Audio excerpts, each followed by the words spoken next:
दर्शकवृन्द नमस्कार। म खेमराज प्युठानी आज पनि हजुरको माझमा पुनः उपस्थित भइरहेको छु। हरेक दिन हरेक तरहको भिडियोहरू तपाईँहरूलाई म देखिरहेको छु। म आज छुट्टै खालको गाउँले जीवन कसरी गर्छन्, गाउँको अर्ग्यानिक खेतीहरूको कसरी गर्छन् भन्ने म तपाईँलाई यो भिडियो प्रस्तुत गर्नेछु। कोदोहरू, फापरहरू, तोरीहरू अनि अहिले हाम्रो अर्ग्यानिक खेती कोदाको सिजन चलिरहेछ अनि घर घरमा अनि कोदो छटाउन ल्याइरहेका छन्। म अब यही भिडियोहरू तपाईँको माझमा प्रस्तुत गर्नेछु। स्वदेशदेखि हेर्नु भएको छ अनि विदेशदेखि हेर्नु भएको छ सम्पूर्ण दाजुभाइ दिदीबहिनी आमा बुवाहरू सबै विदेशमा भए पनि गाउँघरको यादहरू म तपाईँलाई दिइरहेको छु र तपाईँहरूले यो मेरो भिडियोलाई जति सक्दो सेयर अनि सब्सक्राइब, लाइक, कमेन्ट गर्नुहोला भन्ने म आग्रह चाहन्छु। अब हेर्दै जानुहोस् गाउँले जीवन कसरी कटिरहेछन् भन्ने म तपाईँलाई अब देखाउन गइरहेको छु। यो फापरको खेती हो। यो म तपाईँहरूलाई अनि देखिरहेको छु। यो पुरानो जमानाको घौसारा अनि मुखियाजीको घर हो। पञ्चकालको यो जमानाको मुख्य जिमालको पाला थियो। त्यस पालाको यो घौसारा मुख्यको घर हेर्नुहोस्। यहाँ बारीमा तरी फुलेर मोहनमा भइरहेको छ। वसन्त ऋतुले झकामकी पारिरहेका छन्। मौरीहरू गुनगुनाइरहेका छन्। यो हाम्रो गाउँले जीवन अर्ग्यानिक खेती अनि सरर हेर्नुहोस् गाउँका झलकहरू म देखिरहेको छु। अब मैले तपाईँहरूलाई कोदो ठटाएको अब भिडियोहरू देखाउन ल्याइरहेको छु। पूजा बुढा राजकुमार केसीको घरमा अहिले कोदो ठटाउन लाग्नु भएको छ।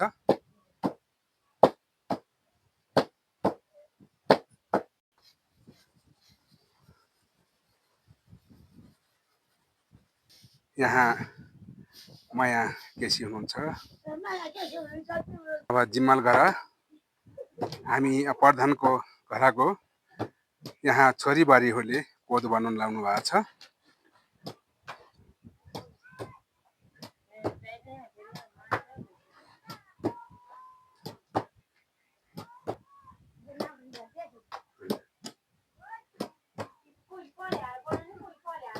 यो हाम्रो गाउँले जीवन खेतीहरू किसान गर्छौँ। हाम्रो अर्ग्यानिक खेती हो। कोदो हाम्रो यो तागतिलो अजमेर खेती हो। यो जति वर्ष राखे पनि खराब हुँदैन। अहिले चन्द्री केसी र सीता केसीले ठटाउन रहनु भएको छ। अब म काङ्ग्रेसका वरिष्ठ नेता श्री चन्द्रबहादुर केसीको घरमा आइरहेको छु। अहिले उहाँका छोराहरूले कोदो ठटाउन लाग्नु भएको छ। राजकुमार केसी अनि प्रज्वल केसी हुनुहुन्छ।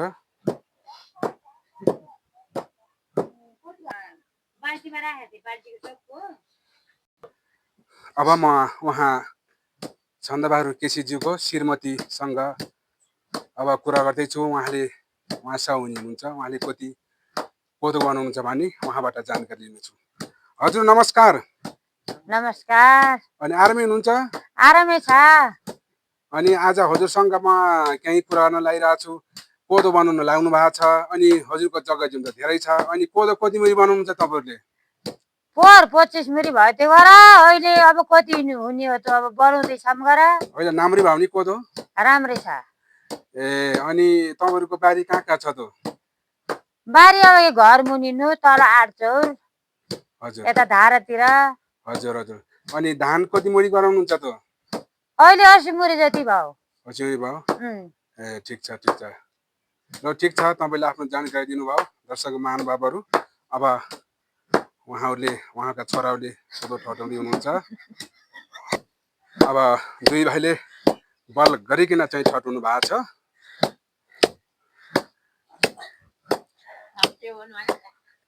के छ त राजकुमारजी, सन्चै हुनुहुन्छ? एकदम ठिक छ। अनि कोदो ठड्न लाउनु भयो? छोडिरहेछौँ। ए हात त चाहिँ दुख्छ कि दुख्दैन त कोदो ठड्नुहुँदाखेरि? दुख्छ। ए ठिक छ ठिक छ।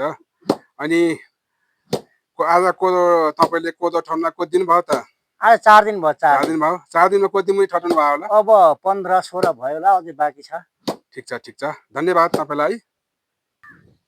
अहिले यहाँ कोदोहरू हावाले भुसहरू हुँदै हुनुहुन्छ उहाँका छोरीबारीहरूले। फेरि म अब छन्दबहादुर केसीज्यूसँग, काङ्ग्रेसका नेता छन्दबहादुर केसीज्यू हुनुहुन्छ। पहिले उहाँको घरमा गएको थिएँ, उहाँका श्रीमती अनि छोराहरूसित भिडियो बनाएको थिएँ। अहिले उहाँ कुहीँ जानुभयो, भर्खरै आउनु भएको छ उहाँसित। अब हजुर नमस्कार। नमस्कार। अनि आरामै हुनुहुन्छ? ठिक छ।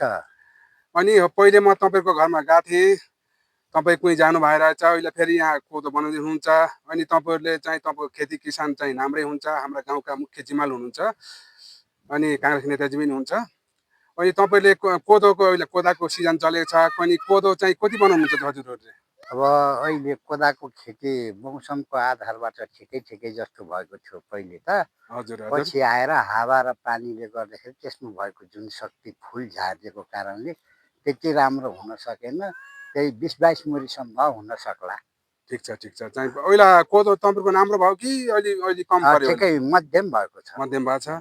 अनि हजुरको धान कति हुन्छ त धानको खेती? धान खेती 65-70 मुरी। ए ठिक छ ठिक छ। कोदो कति मुरी अहिले कति मुरी जोत्यो होला तपाईँको अन्दाजमा? अन्दाजमा बनाइसकेको छैन, होला 17-18 मुरी। ए ठिक छ, धन्यवाद तपाईँले आफ्नो जिज्ञासा राख्नुभयो। हाम्रो यो प्युठान जिल्लाको अधिकांश उपल्लो भेगमा उत्पादन हुने चिज हो यो कोदो, मकै, गहुँ, जौ। यहाँका हाम्रा मुख्य खेतीहरू हुन्। त्यसमध्येमा कोदो पनि एउटा पर्छ।